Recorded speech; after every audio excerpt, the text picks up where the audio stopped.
യേശു ക്രൂശിൽ മരിച്ചു. ഇതെല്ലാവർക്കും അറിയാം. അവൻ ഉയർത്തെഴുന്നേറ്റു, എന്നാലോ അതും എല്ലാവർക്കും അറിയാം. പക്ഷെ ഒരു ചോദ്യം വളരെ ചുരുക്കം ആളുകൾ മാത്രമേ ചോദിക്കാറുള്ളൂ.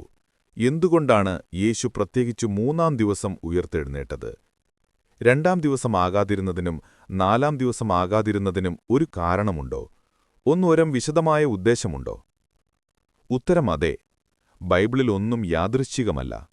ദൈവത്തിന്റെ ഓരോ കാര്യവും ഒരു സമയത്തും ഒരു പദ്ധതിയിലും ഒരു ഉദ്ദേശത്തിലുമാണ് നടക്കുന്നത്. ബൈബിളിൽ 3 എന്ന സംഖ്യ ഒരു സാധാരണ എണ്ണമല്ല. ഇതൊരു ദൈവീക പാറ്റേണാണ്, ഒരു സിഗ്നേച്ചറാണ്, ദൈവത്തിന്റെ ഇടപെടലിന്റെ അടയാളമാണ്. പഴയ നിയമത്തിൽ നിന്നും തുടങ്ങി 3 എന്ന സംഖ്യ തുടർച്ചയായി ദൈവത്തിന്റെ പ്രവർത്തനത്തെ കാണിക്കുന്നു.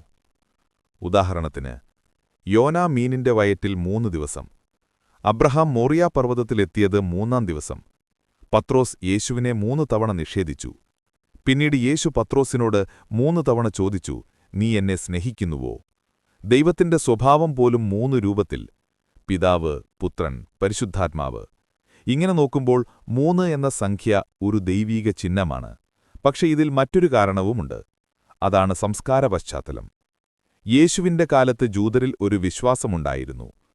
ഒരു മനുഷ്യൻ മരിച്ചാൽ ആത്മാവ് ശവദേഹത്തിനടുത്ത് 3 ദിവസം ചുറ്റിക്കൊണ്ടിരിക്കുമെന്നാണ് അവർ കരുതിയിരുന്നത്. 4-ാം ദിവസം ശരീരം പഴുകിത്തുടങ്ങും. അതായത് 4-ാമത്തെ ദിവസം മുതൽ ആ മരണത്തിൽ തിരിച്ചുവരവ് അസാധ്യമാക്കപ്പെടുന്നു. അതുകൊണ്ടാണ് യേശു ലാസറിനെ ഉയർത്തിയത് 4-ാം ദിവസം. ദൈവം എന്താണ് അത്രയധികം വ്യക്തമായി പറഞ്ഞത്? അതാണ് ഈ സന്ദേശം. ദൈവം അസാധ്യമായ കാര്യത്തിലും ഇടപെടുന്ന ദൈവമാണ്. അതുപോലെ യേശുവിന്റെ ഉയിർപ്പ് സ്വപ്നം പോലുമല്ല, മരണം പൂർണ്ണമായിരുന്നു എന്ന് ജൂതസംസ്കാരത്തിനും ചരിത്രത്തിനും മുന്നിൽ വ്യക്തമായിരിക്കണം. അതുകൊണ്ടാണ് ദൈവം ഉയിർപ്പിന്റെ സമയമായി 3-ാം ദിവസം തിരഞ്ഞെടുത്തത്. ഇവിടെ മറ്റൊരു ശക്തമായ സത്യവുമുണ്ട്. ആദ്യ ദിവസം മരണം, 2-ാം ദിവസം മൗനം.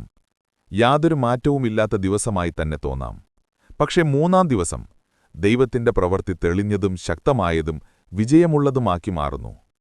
ഇതാണ് ദൈവത്തിന്റെ രീതിയും സമയവും. ഞങ്ങൾ ജീവിതത്തിൽ ചിലപ്പോൾ 2-ാം ദിവസത്തിലാണ്. ഒന്നും സംഭവിക്കുന്നില്ല, പ്രാർത്ഥനയ്ക്ക് ഉത്തരം വരുന്നില്ല, ദൈവം മൗനമാണ്. പക്ഷേ ദൈവം മൗനമായാലും ദൈവം പ്രവർത്തിച്ചുകൊണ്ടിരിക്കും. നിങ്ങൾ ഈ സന്ദേശം ആദ്യമായി കാണുന്നവരാണെങ്കിൽ ചാനലിൽ സബ്സ്ക്രൈബ് ചെയ്യാൻ ദയവായി സമയമെടുക്കുക. കാരണം അടുത്ത ദിവസങ്ങളിലും ഇതുപോലുള്ള ശക്തമായ വിശ്വാസ വിഷയങ്ങൾ കൂടി നിങ്ങൾക്ക് ലഭിക്കും. ഇപ്പോൾ വിഷയത്തിലേക്ക് തിരിച്ചുവരാം.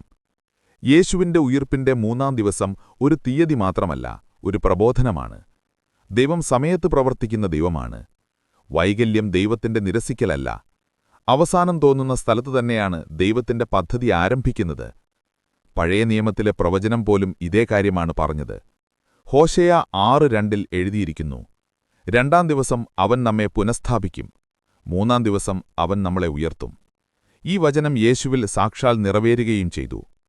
അവന്റെ മരണം പാപത്തെ തോൽപ്പിച്ചു. അവന്റെ ഉയിർപ്പ് മരണത്തെയും നരകത്തെയും അധികാരത്തെയും തകർത്തു. 3-ാം ദിവസം ദൈവത്തിന്റെ വലിയ പ്രഖ്യാപനമാണ്. സാത്താൻ ജയിച്ചിട്ടില്ല. പാപം അവസാന വാക്കല്ല. മരണം ശക്തിയില്ല. ദൈവം ഇപ്പോഴും അധികാരമുള്ളവനാണ്. ഇന്നിത് കേൾക്കുന്നവരെ ഞാനൊരു വാക്കുകൊണ്ട് പ്രോത്സാഹിപ്പിക്കാൻ ആഗ്രഹിക്കുന്നു. നിന്റെ ജീവിതത്തിലും ദൈവത്തിന്റെ 3-ാം ദിവസം വരും. ഇപ്പോൾ അത് മൗനമാണ്. ഇപ്പോൾ അത് കാണാനൊന്നുമില്ല. പക്ഷേ ദൈവം തന്റെ സമയത്ത് ഉയിർപ്പിന്റെ ദിവസം നിന്റെ ജീവിതത്തിലേക്കും കൊണ്ടുവരും.